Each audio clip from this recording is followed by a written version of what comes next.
There's a lot to learn. Yeah, I just end up starting a new one, but we'll just like end it on the new one or whatever.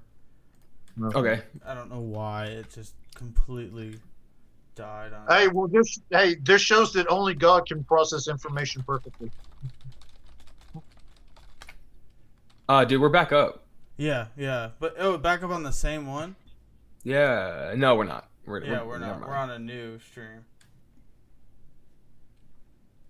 but I'll let people come in this one. Yeah, I don't know what happened, guys. My headphones died. And it just completely killed the stream. But yeah, which it was going so good. We froze at one time, but we were able to recover. But I put a link in the Well, chat to the old one, so I'll let people join. But we were basically just responding for the last few questions. It's like yeah, this. I'll jump in. I thought that presentation on process structuralism was awesome. Mm-hmm. Like that's like one of the best presentations I've heard of it. I thought that was really Thanks, good. man. I appreciate it, honestly. You put a lot of work into it, and you got the PowerPoint, which really helps. And yeah. For sure, for sure. Yeah. Ethan, do you want us to go ahead and kind of give kind of our Yeah. closings? Yeah. I guess Okay. that's what we could do. Yeah. Travis, close you out. go ahead. You go ahead, man. I'll give it to you. Okay, yeah. So basically to close, when we the latest research shows that our brains have function through quantum information processing in quantum entangled states. We see that the universe is emergent from information processing in entangled state, and therefore the universe is emergent from the product of a mind, and this foundational mind is who we call God. And then we see once the universe goes classical, about 13.79, 13.78 billion years ago, we see precision, or like, I kind of put it like uploading information to run a specific program with the four fundamental forces, the constants and everything, and the fine tuning that gets into Tim's field of biology. And it all shows evidence for God. God is in control of every molecule in the universe.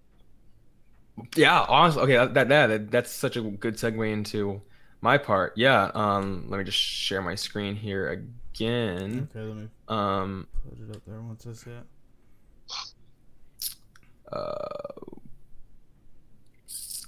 PowerPoint slideshow. There we go. And you know what's interesting before you. Oh, sorry. What were you gonna say? No, I was going to say it's interesting that process structuralism is a theory of evolution, but it's also endorsed by a lot of intelligent design proponents. So you can kind of look at it either way.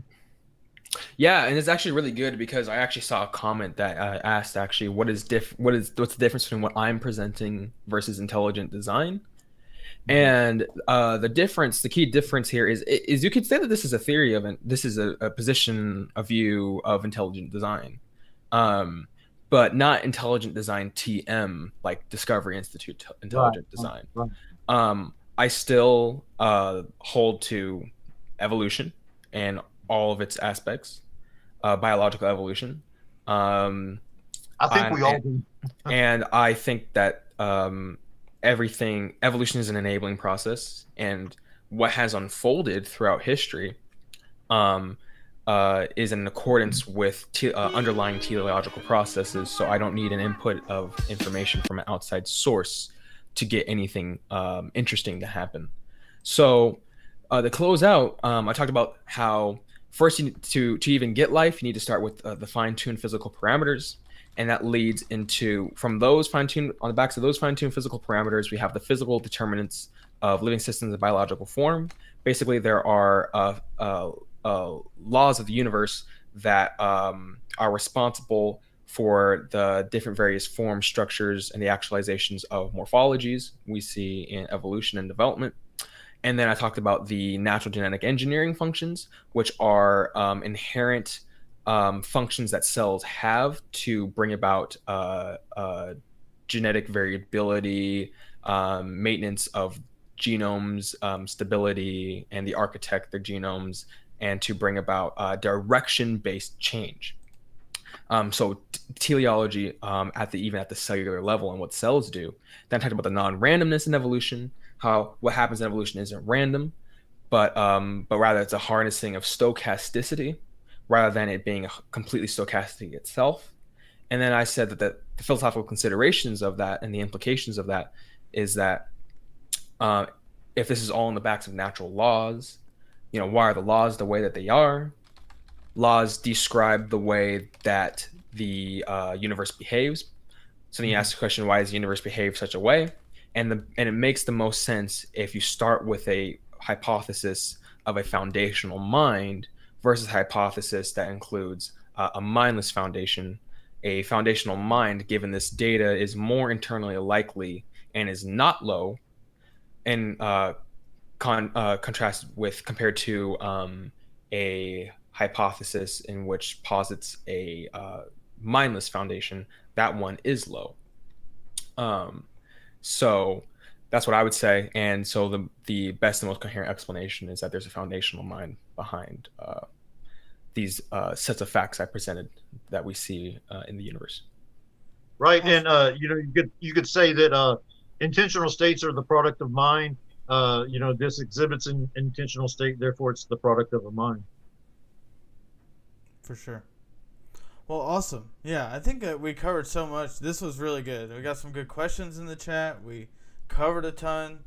Shoot, I learned a lot. This whole argument for evolution, though, it's really, really cool that instead of fighting against evolution, we can look at evolution and just use it, and not use it to argue for God, but it is a thing that points to God, not the other way around, that points away. And that's just a really, really cool thing. And it's like you said, it involves some of this ID elements, it doesn't just say that they're all ridiculous and everything they say is wrong or whatever. It's just just realizing Absolutely. Where the errors are and where they're not or whatever. And that's really cool, because Right.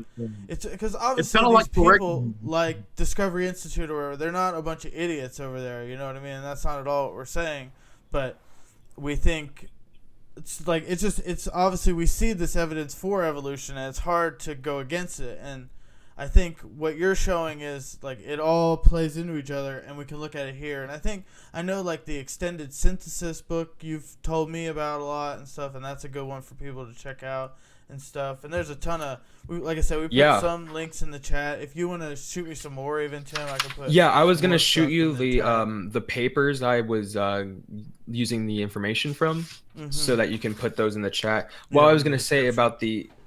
Yeah, in the description. What I was going to say about the Evolution Extended Synthesis book is that it goes over basically it presents what a 21st century view of evolution looks like, and there's basically all the strides we've made from the total of 150 years since this field has been around. And just real quick, it goes over there's a variation in selection, multi-level selection, and its major transitions, how genomes evolve, and how it's how it's integrating genomics, which is a fresh field of genetics actually, into evolutionary theory. Talks about how it accounts for the complexities in genome structure. Talks about niche inheritance, epigenetic inheritance, evolutionary and developmental biology, like I mentioned, macroevolution, such as phenotypic plasticity, the evolution of evolvability, multi-level processes in macroevolution, and then it has some philosophical dimensions as well at the end of the book. So this book I recommend it to everybody who wants to have a robust understanding of evolution, because this is top of the line, cutting edge stuff.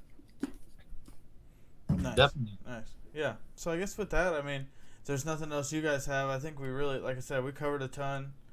And I think, I hope everybody enjoyed the stream. I don't know, you guys are good to go. We got one. Flaming Sword did just jump in here. Maybe no evidence from. One thing I would close on is that we see that everything in science, from quantum gravity, origins of the universe, the way the universe evolves, to life, to Tim's field of biology, that everything points to God, not away from him.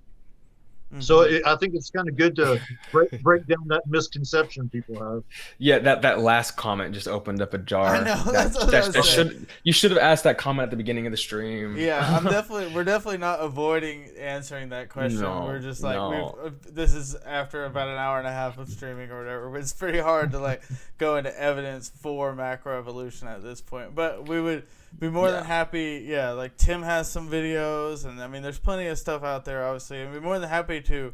Like, we'll do more streams and stuff on this topic, so we'd be more than happy to have a conversation, Flaming Sword. Absolutely. I appreciate you coming by. You've been to a few streams, and like I said, I appreciate you watching. And if you ever do want to have a conversation, you can reach out to me on Twitter is probably the best way.